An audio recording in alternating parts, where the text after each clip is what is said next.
Mais um vídeo, meus queridos, minhas queridas, direção, para você que está se preparando aí para um curso TSE Unificado. Mais um conteúdo importante na preparação da tua prova. Nós estamos disponibilizando aqui no YouTube do Direção Concursos. Nosso objetivo em 2024 é te levar do zero à nomeação nesse concurso do TSE Unificado.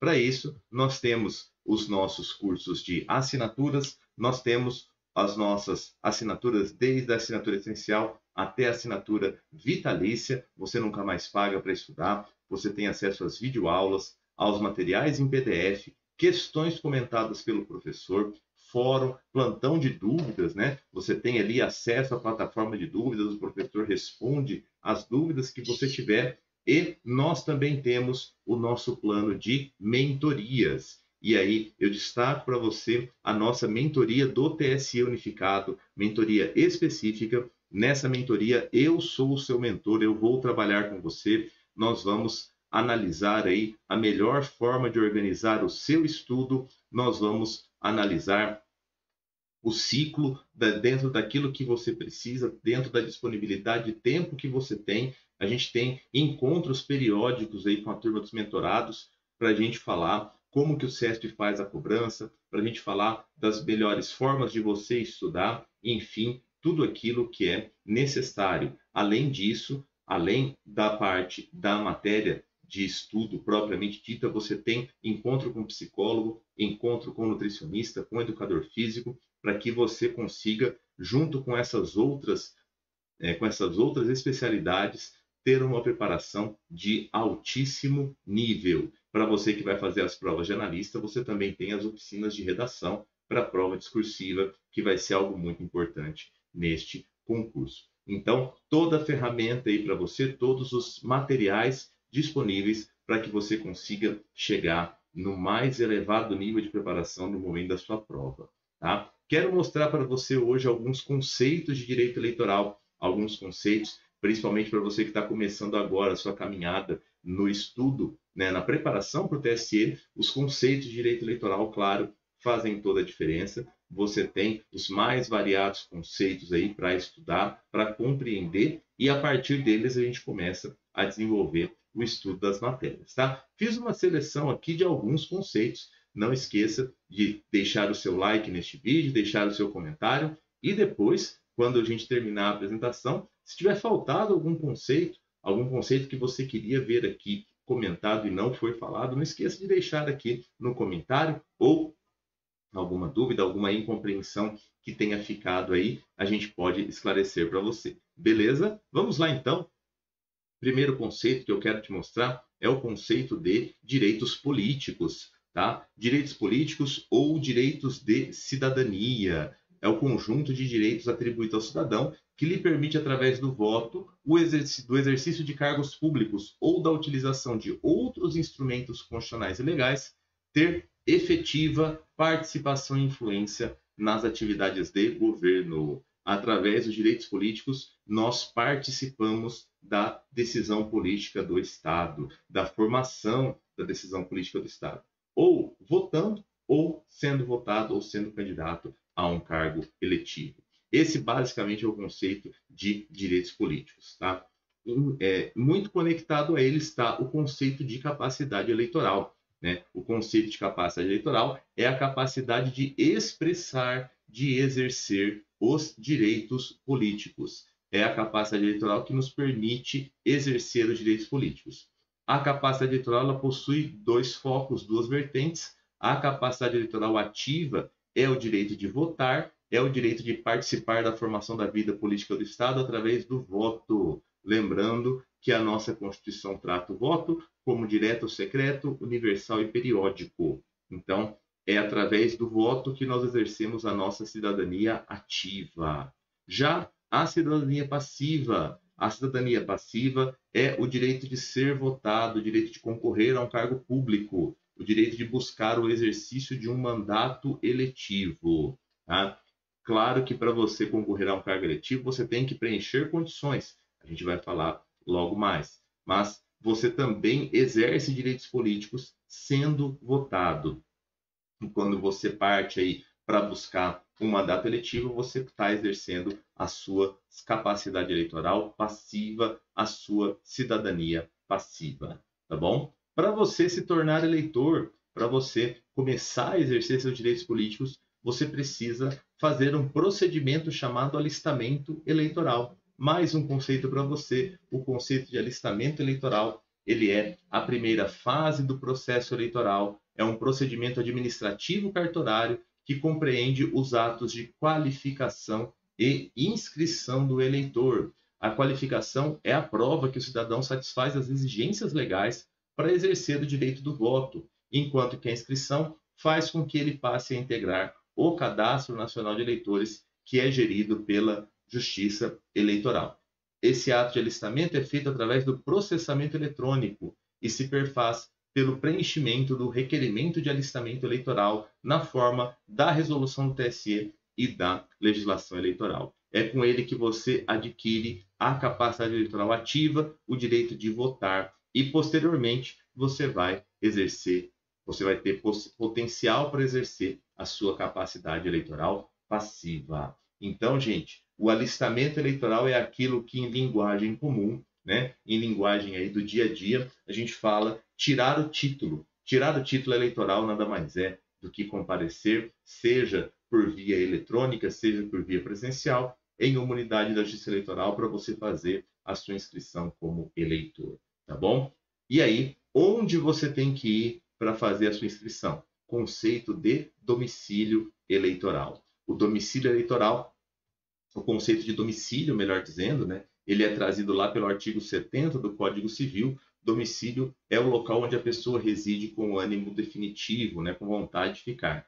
Já no direito eleitoral, o domicílio eleitoral ele é um conceito mais amplo, mais elástico, pode ser considerado domicílio eleitoral tanto o domicílio civil, tanto o lugar onde a pessoa reside, quanto o local onde a pessoa apresente vínculos materiais, afetivos, profissionais, interesses políticos, comunitários e outros possíveis, tá bom? Quando a gente fala do domicílio eleitoral, então, não necessariamente ele vai corresponder ao domicílio civil. É claro que você precisa comprovar, né? Você precisa comprovar essa vinculação. Você tem que estar vinculado a algum lugar. Ah, o meu vínculo é um vínculo afetivo. Qual é o meu vínculo afetivo? O meu vínculo afetivo é a minha família que reside aqui. Perfeito. Então, comprova que a tua família reside aqui. O meu vínculo é um vínculo profissional. Então, comprove o seu vínculo profissional. E assim por diante. Tá? Inclusive, você vai ver, quando a gente estuda a resolução 23659 do TSE, que é a resolução que trata do cadastro eleitoral, você vai ver que você vai poder consignar lá no RAI, no requerimento de alistamento, um endereço diferente do seu domicílio eleitoral, né? Então, usando aqui o meu exemplo, né? Eu sou analista do TRE de São Paulo, eu trabalho aqui no município de Votuporanga e a minha família reside em São José do Rio Preto, no estado de São Paulo. Se eu quiser ter o meu título lá em São José do Rio Preto, eu posso, eu tenho um vínculo afetivo com o município de São José do Rio Preto. Eu vou comprovar com o comprovante de endereço dos meus pais, por exemplo, que a minha família reside lá e que eu quero meu título lá. Se eu quiser comprovar o meu domicílio eleitoral em Votuporanga, eu posso? Eu posso, pela minha relação de trabalho, pelo meu endereço, já que eu resido aqui em Votuporanga, e assim por diante. Desde que você comprove, qualquer um dos vínculos é permitido, porque o conceito de domicílio eleitoral ele é um conceito mais elástico, tá certo? Agora eu quero te mostrar o conceito de período eleitoral, tá? E muitas coisas no direito eleitoral você vai ver que quando estamos em período eleitoral, a gente tem mudança na contagem de prazos, por exemplo, na nossa rotina de trabalho. Esse período é o período compreendido entre o dia 15 de agosto do ano da eleição, que é o último dia para o registro de candidaturas, e a data da diplomação dos eleitos. Essa data tem que acontecer, essa diplomação tem que acontecer até o dia 19 de dezembro do ano da eleição. Nesse período, a contagem de prazos processuais ela é contínua. Não tem suspensão, não tem interrupção dessa contagem, nem aos sábados, nem aos domingos, nem aos feriados, conforme determina o artigo 16 da Lei Complementar 64 de 90. É o período aí em que a gente mais trabalha, porque se os prazos não se interrompem e não se suspendem, quer dizer que a nossa rotina de trabalho também não se interrompe e não se suspende. O período eleitoral nós trabalhamos todos os dias, inclusive sábados, domingos e feriados. Se dia 15 de agosto é o registro de candidatura, eu quero mostrar para você o que é um registro. O conceito de registro de candidatura é o processo onde os partidos apresentam à Justiça Eleitoral os seus candidatos e candidatas aos cargos eletivos. É nesse processo que vai ser decidido se a pessoa preenche as condições de elegibilidade para o cargo que ela quer disputar e se ela não incide em nenhuma situação de inelegibilidade que a impeça de disputar aquele cargo. Cada um dos cargos eletivos, desde o vereador até o presidente da República, tem os seus requisitos próprios, né? Tem as suas condições próprias de elegibilidade, principalmente no que diz respeito à idade mínima. E aí, você vai, dentro do processo de registro de candidatura, você vai comprovar isso aí. O registro ele é apresentado a depender da eleição que se disputa, né? Se você quer disputar os cargos de prefeito ou de vereador, você apresenta o registro para o juiz eleitoral na primeira instância, tá? Se você quer concorrer a governador, vice-governador, a deputado federal, deputado estadual, deputado distrital ou a senador da República, você registra no TRE do Estado ou do Distrito Federal, conforme o caso. Já se você vai disputar os cargos de presidente e vice-presidente da República, você registra lá no TSE. É o único registro de candidatura que acontece no TSE, tá certo? Se você no registro vai confirmar, vai demonstrar as condições de elegibilidade e a ausência de situação de inelegibilidade, você precisa saber o que é isso. Condição de elegibilidade é o conjunto de condições pessoais e constitucionais necessárias à habilitação do cidadão para pleitear determinado mandato político mediante eleição popular.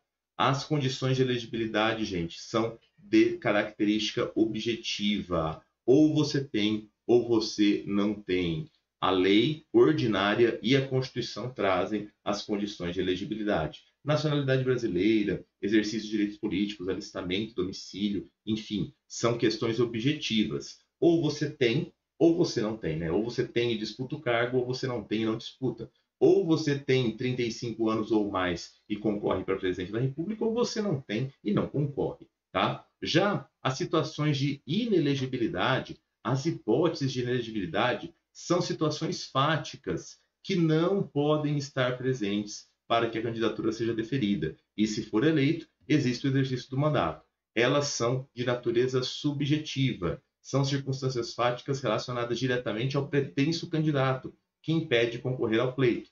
Elas são previstas na Constituição e em lei complementar. Por exemplo, a inelegibilidade reflexa. Se você é parente do chefe do Poder Executivo até o segundo grau, ou por adoção, teoricamente você não pode disputar nenhum cargo na circunscrição onde ele exerce as suas funções. Essa é a regra geral. É claro que existem uma série de exceções, mas, como regra, você parte da inelegibilidade. Situações fáticas que dizem respeito à pessoa do pretenso candidato. Também falei que o processo eleitoral acaba na diplomação. O que é a diplomação? É o ato pelo qual a Justiça Eleitoral atesta quem são efetivamente os eleitos e os suplentes com a entrega de um diploma devidamente assinado. Com a diplomação, os eleitos estão habilitados a exercer o mandato que postularam, mesmo que exista recurso pendente de julgamento, pelo qual se impugna exatamente a diplomação. Então, existe um recurso específico chamado recurso contra a expedição do diploma. Ainda que exista esse recurso, você pode ter a diplomação, tá certo? Outros dois conceitos importantes para a gente trabalhar são os conceitos de coligação e de federação partidárias, tá? Conceitos muito semelhantes, né? Mas que têm aí as suas diferenças. A coligação é a união de dois ou mais partidos buscando a apresentação conjunta de candidatos a uma determinada eleição. É uma entidade jurídica de direito eleitoral temporária, essa é a grande característica da coligação, com todos os direitos assegurados aos partidos e também suas obrigações. Só permitimos coligação nas eleições majoritárias. Desde a emenda constitucional 97, nós não temos mais coligação na eleição proporcional. Já a federação de partidos, é a união de dois ou mais partidos, preservadas as respectivas identidades e autonomias. Eles serão considerados como se um só partido fosse perante a Justiça Eleitoral para a maioria dos fins eleitorais. Ela tem característica de perenidade, ela precisa de duração mínima de 4 anos, que vai acontecer após a Constituição e o registro no TSE. Então, você vai registrar no TSE a federação partidária, ela vai perdurar por pelo menos 4 anos e ela vai ser de caráter nacional. Outros conceitos muito cobrados nas provas são os conceitos de propaganda. A propaganda e suas diversas espécies. Tá? O que é propaganda? Propaganda política são todas as formas permitidas em lei de realização de meios publicitários tendentes à obtenção de simpatizantes ao ideário partidário ou à obtenção de votos. Dentro da propaganda política eu tenho várias espécies. Eu tenho, por exemplo, a propaganda partidária, que é a divulgação sem ônus dos temas ligados exclusivamente aos interesses programáticos dos partidos, nos períodos e formas previstos em lei. Tá? Propaganda partidária serve para a divulgação dos feitos dos partidos e das suas ideologias. Tá? Já a propaganda intrapartidária é uma propaganda permitida na lei das eleições para o pré-candidato que vai buscar os votos dos filiados do seu partido durante as prévias ou durante a escolha dentro da convenção. Muitos partidos fazem essas eleições prévias dentro do partido para escolher quem vai ser o candidato. Nesse tipo de eleição é possível essa propaganda intrapartidária. Já a propaganda eleitoral é aquela propaganda que visa a captação de votos facultado aos partidos, coligações e candidato, buscando através dos meios publicitários permitidos influir no processo decisório do eleitorado, divulgando o currículo dos candidatos, as propostas e mensagens no período chamado de campanha eleitoral. A propaganda eleitoral é aquela destinada à captação de votos, tá? É o famoso vote em mim, aquela que acontece ali a partir do dia 16 de agosto do ano da eleição. Outro conceito importante é o conceito de propaganda de boca de urna.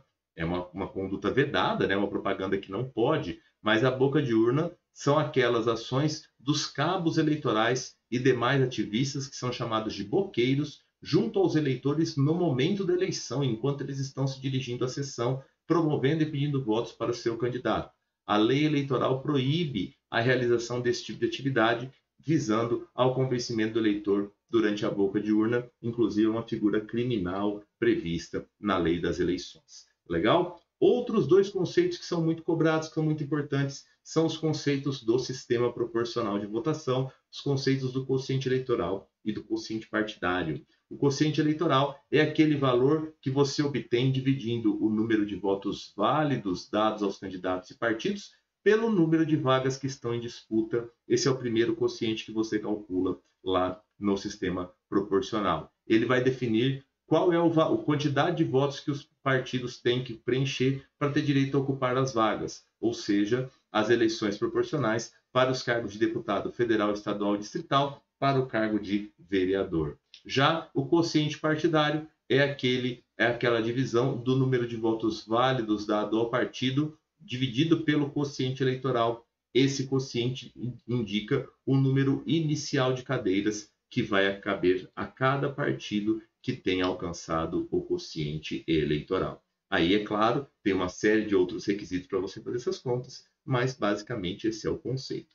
Agora, vou te mostrar alguns conceitos de abusos e depois os conceitos das ações eleitorais para a gente concluir. Abuso de poder econômico. O abuso de poder econômico em matéria eleitoral é a utilização excessiva, antes ou durante a campanha, de recursos materiais ou humanos que representem valor econômico, buscando beneficiar um candidato, partido ou coligação. Isso afeta a normalidade e a legitimidade das eleições, porque desequilibra o pleito.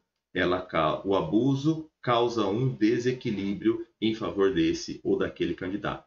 Da mesma forma, o abuso do poder político, ele acontece nas situações em que o detentor do poder vale-se da sua posição para agir de modo a influenciar o eleitor em detrimento da liberdade do voto. caracteriza-se como um ato de uma autoridade exercido em detrimento do voto, também causa desequilíbrio, também não é permitido. Outra conduta abusiva é a captação ilícita de sufrágio. Ela está prevista lá na Lei das Eleições, na Lei 9.504/97, que diz que constitui captação de sufrágio vedada pela lei o candidato doar, oferecer, prometer ou entregar ao eleitor com o fim de obter-lhe o voto, bem ou vantagem pessoal de qualquer natureza, inclusive emprego ou função pública, desde o registro de candidatura até o dia da eleição, inclusive, sob pena de multa e de cassação do registro do diploma. Então, nas hipóteses de captação ilícita de sufrágio,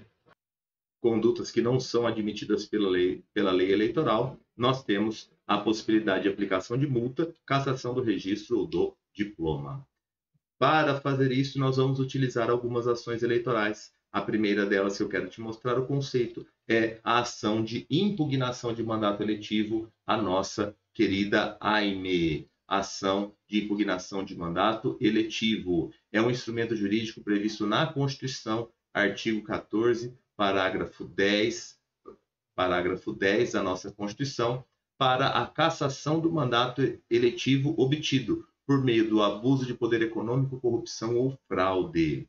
Outra ação muito semelhante é a AIG, a Ação de Investigação Judicial Eleitoral. Essa tem por objetivo impedir e apurar a prática de atos que podem afetar a igualdade dos candidatos em uma eleição, nos casos de abuso de poder econômico, político, de autoridade, utilização indevida dos meios de comunicação social, penalizando com a declaração de inelegibilidade tantos quantos hajam contribuído para a prática do ato. O escopo da AIG é um pouco maior que o da AIME. Tá? A AIME ela diz mais respeito a quem foi eleito. A AIG tanto faz se foi eleito ou não. Pode até ser que não seja nem o candidato ou a candidata que vai ser investigado na AIG. Tá? Mas elas apuram as condutas abusivas. Tá? As condutas abusivas. Outra ação importante é a ação de impugnação ao registro de candidatura. É a AIRC. Nessa ação, nós vamos ter os legitimados apontando a ausência das condições de elegibilidade ou a presença de alguma hipótese de inelegibilidade. Veja que você está impugnando o registro. Você quer, na AIRC, demonstrar que o sujeito não preenche as condições de elegibilidade ou que ele tem uma situação de inelegibilidade. Você quer impedir aquela pessoa de disputar o cargo eletivo. Tá? E é interessante que ela é um incidente processual, então ela será decidida junto com o registro. Se a AIRC for julgada procedente, o juiz vai indeferir o registro de candidatura. Ele vai reconhecer que não tem condição de elegibilidade ou que tem situação de inelegibilidade. Por outro lado, se ele julga a AIRC improcedente, ele defere o registro da candidatura. Tá certo? O recurso contra a expedição do diploma, já tinha falado para você sobre ele, é um instrumento hábil a desconstituir os diplomas expedidos pelo Justiça Eleitoral, sendo cabível em razão de inelegibilidade, erros no cálculo do quociente eleitoral e partidário, dentre outras hipóteses previstas no artigo 262 do Código Eleitoral. RCED, né? Não coloquei ali a sigla, mas é o RCED, ele é cabível nessas hipóteses específicas trazidas pelo artigo 262, tá bom? Esse foi o último conceito que eu queria compartilhar com você. Se faltou algum que você acha relevante, deixa aqui nos comentários. Não esqueça, já falei para você, nosso objetivo é te levar do zero à nomeação, este ano de 2024 no concurso TSE. Se você gostou, não esqueça de deixar o seu like, deixar o seu comentário, compartilhar esse vídeo com algum amigo e, se você ainda não for inscrito no canal, por favor, faça a sua inscrição. Um grande abraço, a gente se vê numa próxima oportunidade. Até mais!